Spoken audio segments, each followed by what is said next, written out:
America, sweet America, God done shed his grace on thee.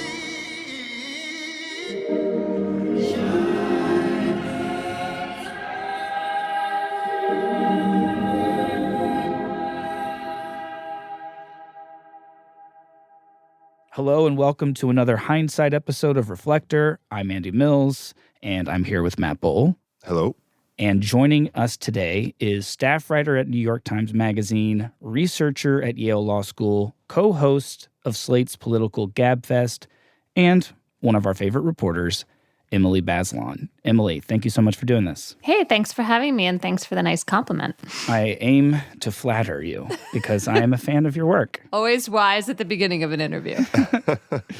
All right. So first off, what did you make of our romp through the history of stolen elections and the evolution that we've been on? Do you think that we are in an entirely new place now? Do you think, especially hearing our own troubles with faith in our elections in the context of 1960 and 2000 and all these previous elections, maybe this is just the same old song being played anew and that it just feels maybe like the stakes are higher because we're living through it? What are your general thoughts on it? Well, I'm always up for an historical romp, and I thought it was particularly valuable right now when, to me, the stakes do feel very high and the concerns about stolen elections in the air and dispute feels very keyed up. You know, one thing that's nice about history is you realize that the country has been through rounds of this and survived, and the democracy gets bruised and battered, but it doesn't die. So I was happy to be reassured by that. And, you know, I think my favorite part, and maybe it was yours too because you ended on it, were all the concession speeches. Oh, yeah. Yeah. I found that very moving. Like all these failed presidential candidates who say in the end that the most important thing is America and not them. And that, I think, is the difference between these examples from the past and Donald Trump, who does not put himself second to the country and to continuing democracy. Yeah. The original version was even longer because we too felt our hearts swell. We felt that it's hard not to feel a sense of patriotism, especially when you see what's happening now. And because of what, Megan was saying and because of our research, you know that they could have mounted some kind of Stop the Steal campaign at the time. And who knows what could have been the outcome of it, but they chose not to do that. But as a reporter, what do you make of the increase in skepticism around the outcomes of elections, around the fairness of elections, or around the legitimacy of the people who win elections? What has interested you over the years and focused on, and what do you feel like it's helped reveal about the times we're living in? I mean, I think there are different flavors of this skepticism and kind of fear about whether the system is delivering fair results. So one flavor is the kind of right-wing stoking of fear about fraud. Right, about the idea that people are voting illegally, that someone is messing with the voting machines, that there's this conspiracy to undermine the democracy in ways that I don't think are factually based. In fact, the number of people in every election who vote fraudulently is minuscule. And for the most part, I think Republicans have created a lot of concern about that to justify passing laws that make it harder for people to vote, because in the last few cycles, it has been to their electoral advantage to have fewer people vote. Whether that continues or not is a kind of interesting question, but that's been their assumption. So I think they've exaggerated the reality of voter fraud in order to justify those kinds of laws that they think are to their electoral benefit.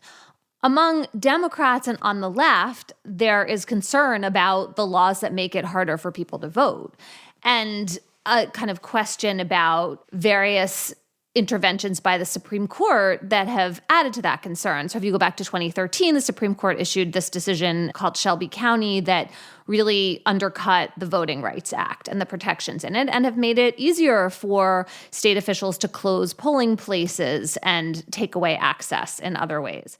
voter ID laws, purging the rolls of voters have been big concerns of Democratic officials. The interesting thing about those concerns, so I mean, I'm more sympathetic to them because I think it's really important to make it as easy as possible for people to vote, for everyone to vote. I mean, yes, you need to make sure that, people aren't like voting on behalf of hundreds of people who died in nursing homes or turning in false absentee ballots. But for the most part, since we have this good track record, it seems like you want to think through how to increase access to the franchise, apart from any kind of partisan goals. But at the same time, I think some of the concerns on the part of Democrats have turned out not to play out as they feared. So, for example, voter ID laws don't have the kind of impact that I expected them to have. When I started writing about them, I thought like, oh, well, people who are older or people who are poor are going to be less likely to have standard government issue ID. And so these laws are going to be a barrier to them. And there are some people who are affected, but we have not seen the kind of numbers of people who can't vote or the tilt away from people who might support Democrats that I think a lot of people expected. I think that's a good summary. And voter ID was a bigger part in this romp through history. And then we realized it was just too complicated of an issue to tackle alongside all the other issues we were trying to tackle. So it ended up falling out. And I'm really glad you brought it up. But one of the reasons that it interests me wasn't just the fact that there is a policy and technically one way, technically another way. You might be trying to find the right balance between security and access. There's also just this aspect that I feel is present in the voter ID conversation of using it to attack the integrity of your opponent and to stoke fear.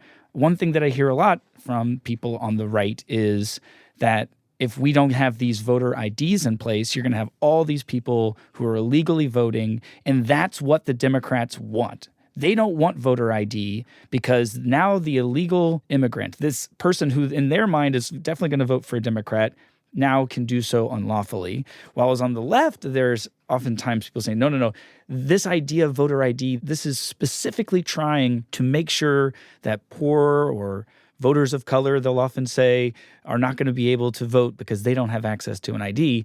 And neither of them feel true or compelling to me. Like, it doesn't appear true that it would be such a burdensome thing to do what many of our ally countries around the world do and say, just show us a little ID. Like, it doesn't have to be a valid driver's license, but show us a little ID. Is this really you? Okay, go vote. That doesn't seem like something that's going to stand in the way. And I've looked into studies of this. I'm not compelled by any studies that I'm seeing of it being a big barrier to people who really want to vote, but they just can't seem to find any form of ID that might be lawful. At the same time, I'm not seeing it that in the places that don't have voter ID laws in place, that it's just a melee of all these people illegally voting. And so it feels almost like they are playing this bad faith game of partisan politics, but they're playing that game with the integrity of our election. And it feels to me very dangerous, and that it adds to the general mood, which is different than the specific policies, but just the general mood that the other side is trying to cheat. The other side is trying to win by illegitimate means. Yeah. In fairness to the opponents of voter ID, when the laws first started passing, the fears, we didn't know, the studies that you're talking about didn't exist yet. And so the concern, you look at who's less likely to have the kinds of government issued IDs that some of the stricter states were requiring. The concerns weren't crazy at the time. It just turned out they didn't pan out. And now at this point, I would say that this is a argument that's maybe happening more out of habit, that if you're actually paying attention to what bars people from going to the polls, it might be more likely this problem of automatic purges if you haven't voted in the last couple of elections, which can trip people up, or closing polling places, or maybe these really long lines that we sometimes see more in places that, are heavily populated by people of color in states like Georgia. And so I think those concerns, I guess I see them as having a more legitimate origin and also not being totally resolved.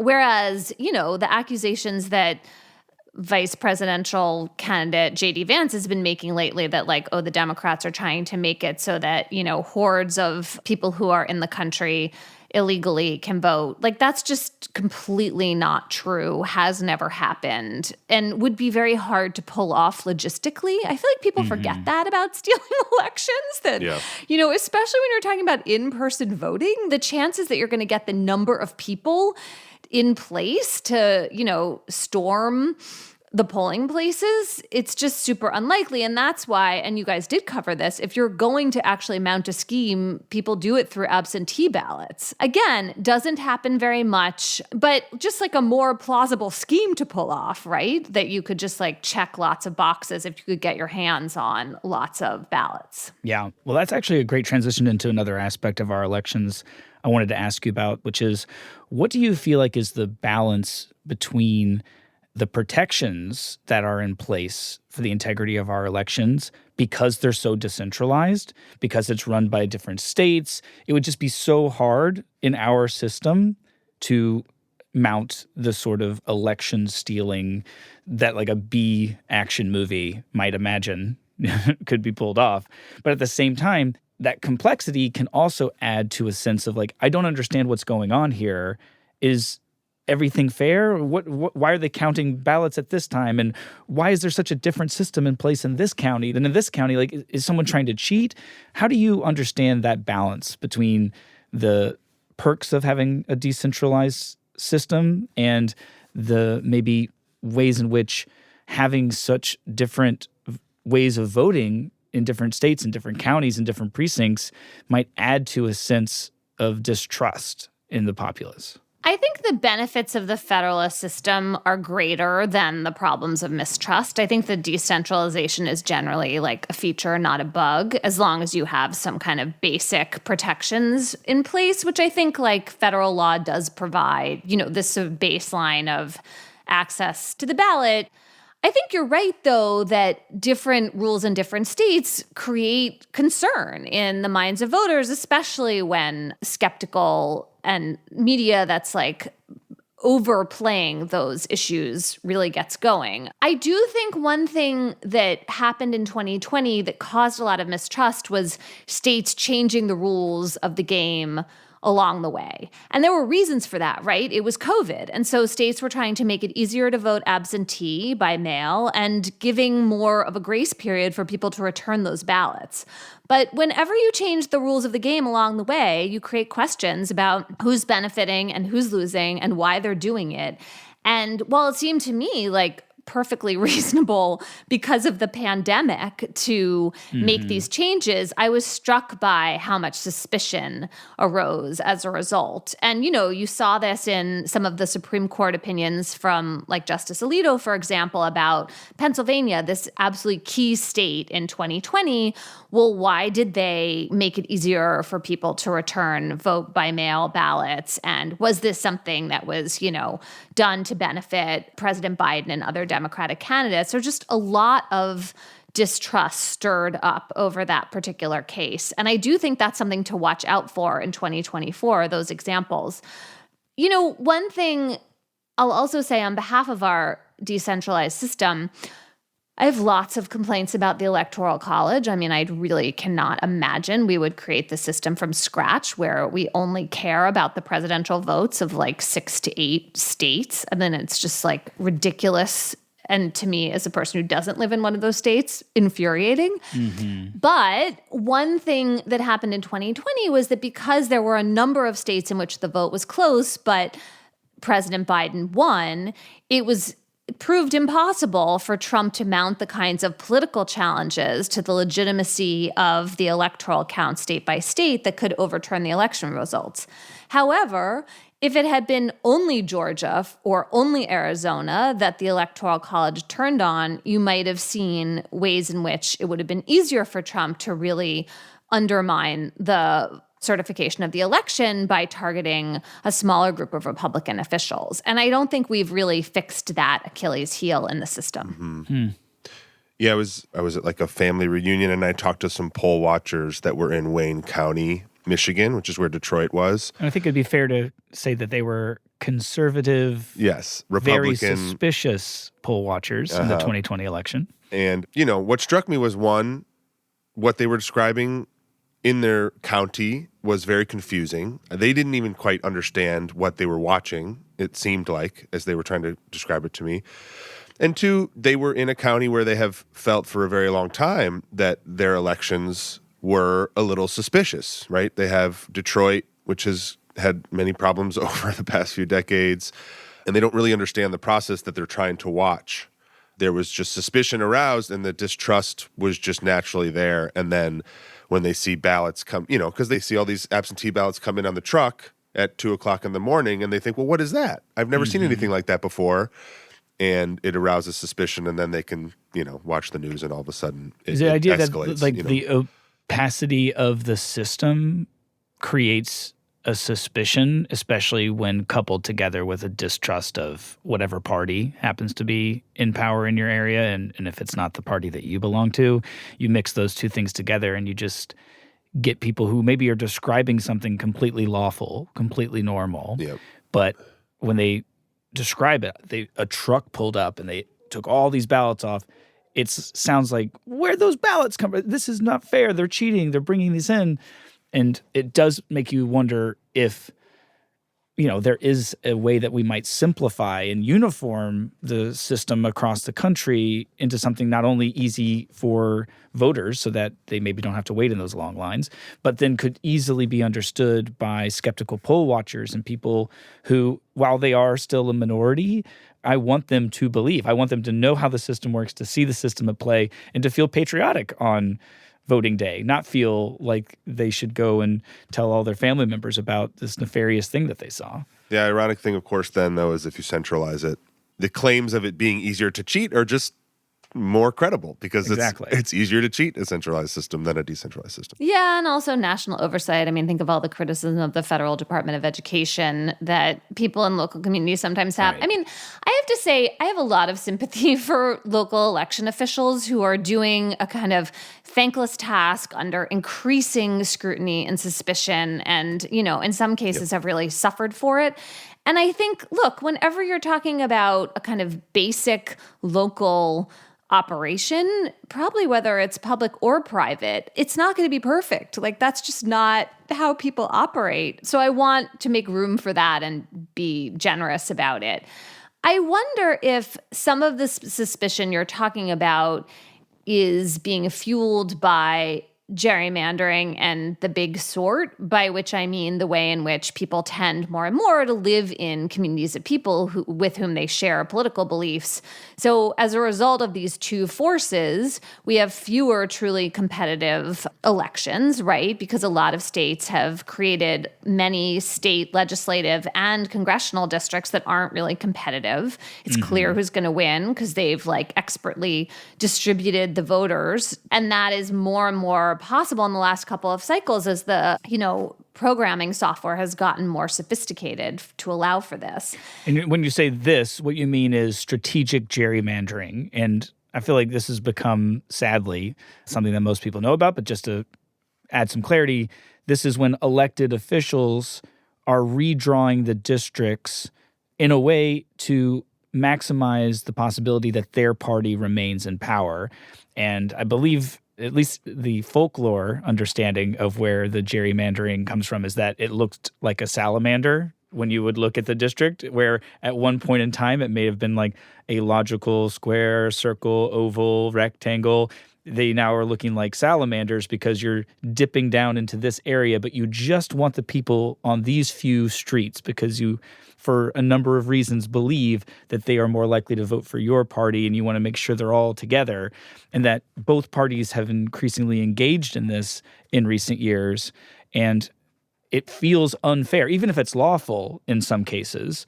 It feels anti-democratic. It feels against the spirit of the whole idea of voting. Yeah. And the Supreme Court has made it easier to do all of this. What we're talking about is called political gerrymandering, which legally speaking is different from race-based gerrymandering, where you try to show, if you're challenging a district, that it was drawn to break up a Black or Hispanic community in a way that diminishes the power those people have to elect the representative of their choice. Oh, interesting. So there's a distinction that's drawn between if you're doing it based on one factor or another. Okay, so what is and what isn't lawful then? What can you do and what are you at least not supposed to do, even if they are getting away with it in some places? So the Supreme Court in the last few years shut the door on lawsuits based on political gerrymandering. So in federal court, you don't win by saying the other party tried to perfectly shape the map to minimize the power of Republicans and maximize the power for Democrats, or vice versa. That doesn't work as a federal lawsuit anymore. You can try to go to state court based on state court decisions or the state constitution, but not the federal constitution. What there is still a little bit of room for is making an argument that the map that was drawn deliberately broke up the power of Black or Latino voters to elect the representative of their choice. So the Supreme Court, it is still possible to sue on the basis of race-based gerrymandering, but not political party-based gerrymandering. And what is the thinking behind the Supreme Court decision? Is it like many of their decisions lately where they're like, Congress, you can pass a law if you want to, but as the law stands now, this is a thing you could do? Or is it maybe something less intuitive? I think that they might allow Congress to still pass a law. That's a good question. What they're saying for now is that the federal Constitution does not protect anyone's right to have a kind of proportional map, a map in which party is not relevant to how the districts get drawn. Right. So if this isn't going to be something, at least not in the near future, that is going to be deemed illegal, I think maybe the other alternative is that we deem it immoral or against the spirit of the parties that we want to vote for. And the idea would be, I won't vote for a party or I won't vote for a candidate who's going to engage in this kind of political gerrymandering. But I think that's often fallen by the wayside because there's a sense that, well, the other side's going to do it. And even if we do think it's immoral or we do think that it's against the spirit of democracy, if we just let them do it and we don't do it ourselves, then we have a disadvantage. So we've all just got to do it. Does that track with what you've seen as well? Yeah, unilateral disarmament in a two-party partisan system doesn't get a whole lot of support. I mean, what we have seen in terms of reforms are efforts to have nonpartisan commissions in a state that draw the maps instead of the partisan legislature. So Arizona has that, California, there is a growing list of states. And that's one way around this. At least it separates drawing the legislative districts. That at least takes actually drawing the maps away from the most political body, the state legislature. Well, we've been talking a lot about specific policies and specific laws and reasons that a American citizen might have a growing sense of distrust or illegitimacy around an election. But I want to pull away from the specifics for a second and just talk about the general feeling, because it's not just our elections that people have a growing suspicion about. It's almost every institution across America, right? From the CDC to Congress to education to the media, our trade. Absolutely. There's obviously a lot that could be said on this, but what do you think is at the heart of that? Outside of these specific policies, what do you think is causing or encouraging this groundswell in distrust in institutions, even, and I'll just add, an institution like with our elections, we mentioned this in the episodes, but there is far more securities and protections in place for your vote now in the 2020s than there were even in the 1990s, even in the early 2000s. According to many people who've been studying elections in our country for many years, and I've talked to them on both sides of the political aisle, they will tell you that the great irony of this moment is that in some ways our elections have never been more secure. That, especially in 2020, it's never been easier to vote, right? So the difficulties that discrimination and other aspects of our society have put in the path of people getting their right to vote, those things have been pulled away. The security's gotten stronger, and yet, ironically, so have the calls that the outcome's illegitimate or the process was unfair or, in the most extreme cases, that the election was stolen. What do you make of this just growing distrust, not just in America, but in some ways across the world? Well, just to sort of pull in something from your series that I think proves your thesis. I mean, I was reminded listening that 1960 and the vote in Illinois, specifically the Chicago machine that delivered for the Democrats, it's probably our best evidence of an actually stolen election, like on the presidential level. Yeah. Here's my one theory about where all this distrust is coming from. And I don't really like this theory very much, but I'm going to play it out for you anyway. Mm-hmm. Until the internet, roughly speaking, we had a limited number of authoritative voices delivering news coverage and describing our political system, right? There were 3 news networks. There were civics teachers. It just felt like a country in which there was more respect for a kind of sober sides, institutionalist theory of democracy and a sense of reassurance. In the era of social media, information comes from all over the place. And there's a lot of good that comes from democratizing the sources of information, right? This is why I feel a little concerned about putting this theory out there. Because I want to believe in it. I want to believe that you don't need to have a kind of top-down, more elite-driven set of sources of information to support the democracy.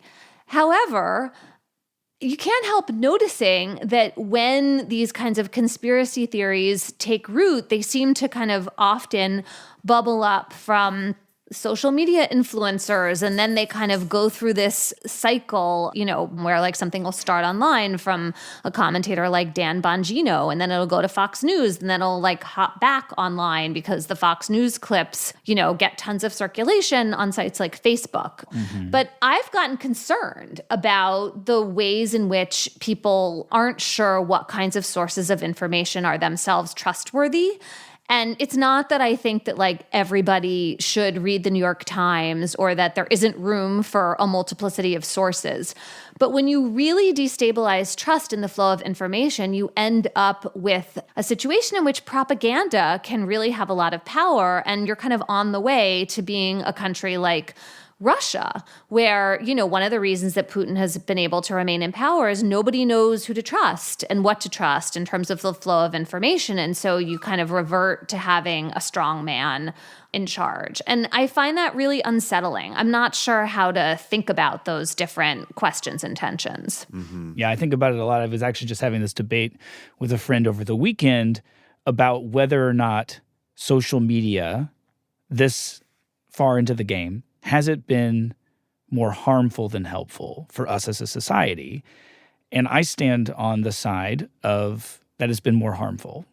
That whatever good that it's done, and I'm sure it's done some good, that when I think about how it has increased loneliness and a sense of disconnection, that it has encouraged mob-like behavior. You have been listening to a subscriber-only episode of Reflector. Hope you've liked it. And if you'd like to continue to listen to the rest of this, as well as get other subscriber perks like early access to some of our episodes, and most importantly, if you'd like to help us sustain and grow this show, please consider becoming a subscriber today. You can just follow the link in the show notes, or you can go to our website, reflector.show. I know that these days it feels like everyone from HBO to your nephew's Eagle Scout group wants you to subscribe to their thing. I get it. But in this strange and fractured media landscape, the couple of bucks that you throw our way each month are really an investment in independent journalism, and especially in this kind of journalism that we're doing that is anti-partisan, that is nuance-obsessed, that is doggedly working to try and tell stories that deepen our understanding and appreciation for this weirdo world that we live in. Again, to become a subscriber, just go to reflector.show. We really do appreciate it. And thank you all so much for listening. We'll be back soon.